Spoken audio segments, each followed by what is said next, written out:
confirm anything in there? How'd you feel in there? Yeah, I felt good. I felt like my skills were sharp, and everything. It was like pure competition, and I was focused, and everything was good. How annoying and how difficult was leading up to this fight, dealing with all those questions from the media about like whether you were still in it or not? I mean, I kind of brought it on myself, so I can't complain. Do you regret making those comments or no? I don't like regret totally. I just wish I worded it maybe a little differently. But when you just get out of a fight and you have emotions and a million thoughts going, you just kind of like spew it out, and it comes out the way it does. And I'm not like that great with my words, so it came out the way it did, and that's it. And how'd you feel? You fought an extremely very good grappler, Neiman Gracie. Obviously, he had you in some submissions, attacks. How'd you feel like your jiu-jitsu fared against his? Because you also had him in some trouble as well on the ground. I felt fine. He's quick. Like his hips are fast. I knew I couldn't like overextend a lot of my ground pound shots with like I could with most guys, where I could kind of sway left to right with punches. I really had to stay balanced with my shots because he could take my back, he could hip out and get arm locks, triangles. So I really had to be a little bit conservative on top. But I felt pretty good. I mean, I honestly think I dominated the ground besides the submission attempts. Rory, what kind of confidence does that give you, though, going forward? I mean, you just went toe-to-toe with the Gracie for 5 rounds, largely grappling in a fight, and came out on the winning end pretty decisively. Yeah, absolutely. I mean, it's quite an honor to fight a Gracie. I mean, they have a huge legacy, their family, so I was honored to fight them, especially here in Madison Square Garden. He's a nice guy, a gentleman, and he's a true talent. Especially, he only had 9 fights, and he's fighting on this stage for a world title. He did a great job, and it was a good fight. How's your health right now? Do you feel, like some of those leg locks seem like he's wrenching legs and stuff, but you're good? No, I'm good. I actually hurt myself more than he hurt me. Really, when I hurt my elbow in John Fitch, so when I would do something, I would kind of re-aggravate it, but it doesn't seem to be too bad. But I have to take some time and heal some things up after back-to-back fights and training camps. Yeah, was that the injury you had referenced to your corner after the first round? No, that was kind of at the end of the fight actually, but he kicked me in. He got a good kick in on my shin, but besides that, I'm okay. Well, and then the fight ends, and Douglas Lima gets in there, and you guys seem pretty friendly towards each other. What were you saying? Just chatting. I like Douglas. He's a nice guy. He's a fellow Christian, and I get along with him great. I mean, we're sportsmen, and I have nothing bad to say about him. And Scott had said that it seems like maybe September would be the targeted timeline to do this final. You just did back-to-back fights. It seems like you got a couple things to do. Does that timeline seem realistic for you, or do you think you might need a little more? Yeah, it's not realistic for me. I wish I could make it come true. I had a feeling they would want that, but it's just not. It's just not possible with what's going on in my life right now, and the amount of. I need to take some time to heal from these fights, from these training camps, so I could be ready for a guy like Douglas. You got another kid on the way, right? Yeah, that's a big thing. I mean, it's if maybe for some people they structure things differently in their house, but for my lifestyle, me and my wife we're a team and we work together. So, we need to adjust with this new addition in our lives, take some time, and then we can gather ourselves and get prepared for a training camp. Doing that while just having a new child, I think that would be a little much, just stress-wise and organization it's just too quick too. It's like too much of a rebound for me to be taking on a competitor like Douglas.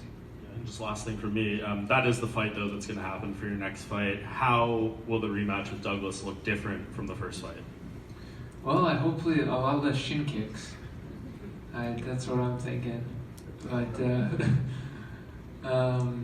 you know, I want to go in there and I want to finish him. You know, it's been a while, it seems like, since I got a finish.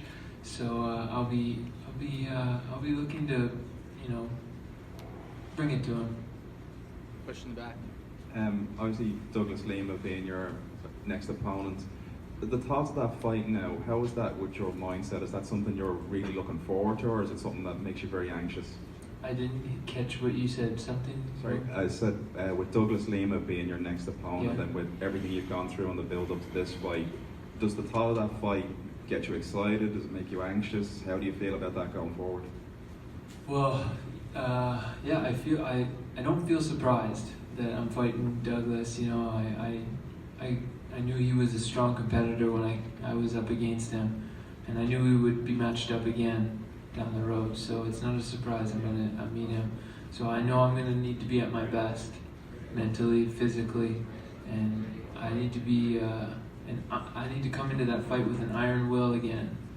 I think that's very important to go to have fighting a guy like that. I need to be like a tiger,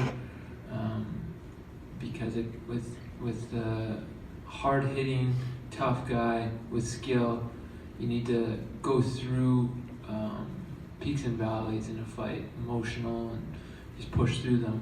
You need to have a strong will. So that's one thing I'll need to be prepared for. Question here. Congratulations on the victory. Thank you. You mentioned that you're a Christian, as am I. I wanted to ask you a question about your faith as it pertains to the fighting game. Yeah. Considering the fact that you are a Christian and a person of faith, how does that tie in when it comes to the fighting aspect? Obviously, you're able to do both. You're able to carry your faith and believe in what you believe, as do I. But when you're in there, it's a tough sport and you're trying to hurt the other guy.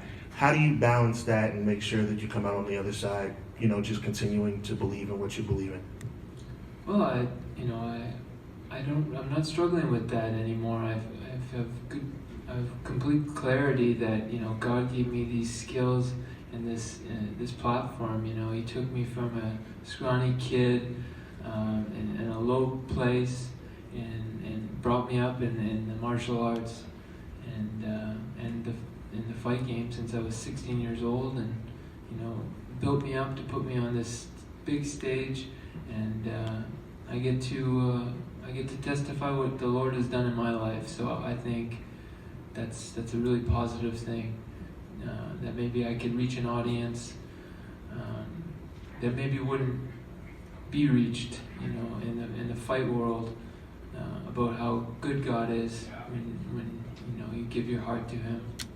As a fellow Christian, I commend you for that. Moving back into the fight aspect, now that you've won this fight, you're still the welterweight champion. Moving forward in the Grand Prix tournament, you're going to obviously try and win the tournament. How do you stand as it pertains to being the best welterweight in all of MMA? Well, I think I'm up there. I mean, it's you know, it's one of those divisions there's a lot of talent. You know, there's a lot of tough guys, and the belt doesn't. It switches hands pretty often. You know, on a global scale, there's a lot of great guys, but you know, it's an honor to be competing at the top amongst all of them. Thank you. Rory, hi, Phoenix, Corona Valley.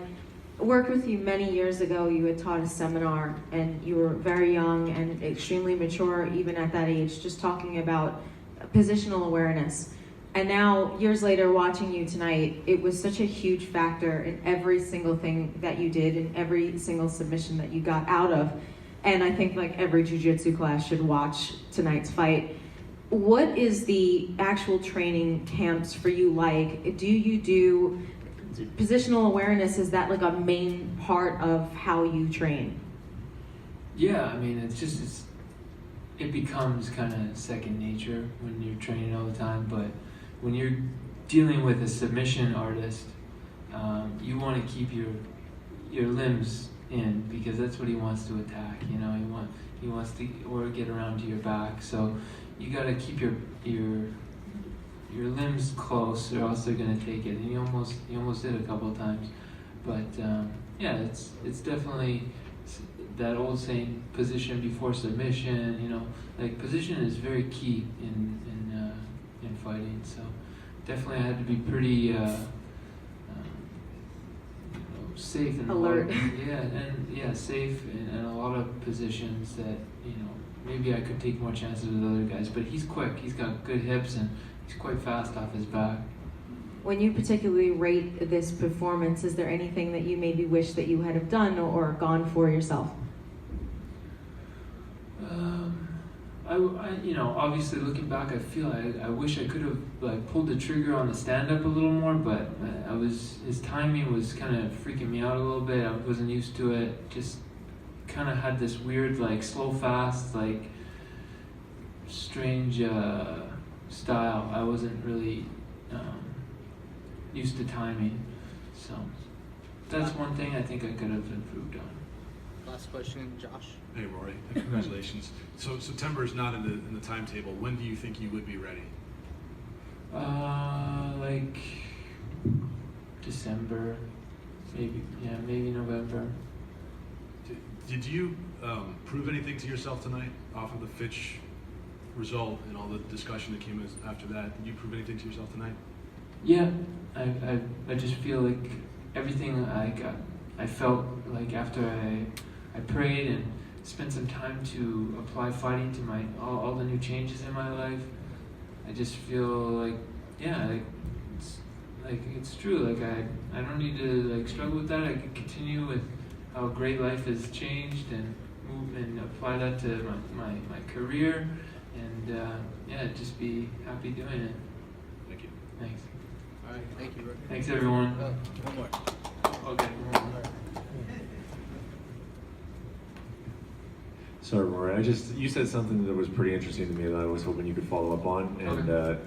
When you were talking about preparing for Lima and knowing that a fight like that will have peaks and valleys and that you have to have an iron will, I mean, how do you go about making sure that you have an iron will going into a fight like that?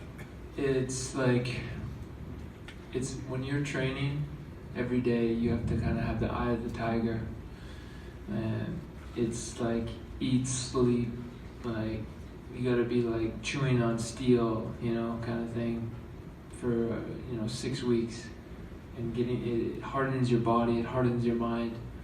So I don't know, something about that just gets you in that mind frame of being able to push through certain low points. Whereas if you were just kind of training so, in good shape, you might slack off a little bit. Is it possible to even get that for every fight, or do you have to pick your spots? Because if you get that for every fight, then you'll have a 2-year career. I wish I had an iron rule every fight. Sometimes I haven't, but I'd say for most of my career, I've been pretty strong-minded and focused and trained properly. Is that something that, when you think about having to go through a training camp like that, is it something that you get, like what motivates you to do it at this point?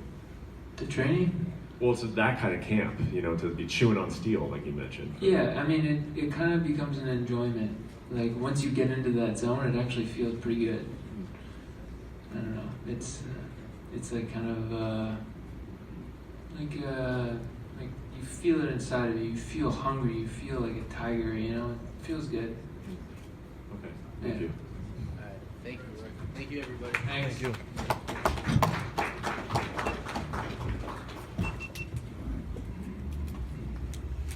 Thank you.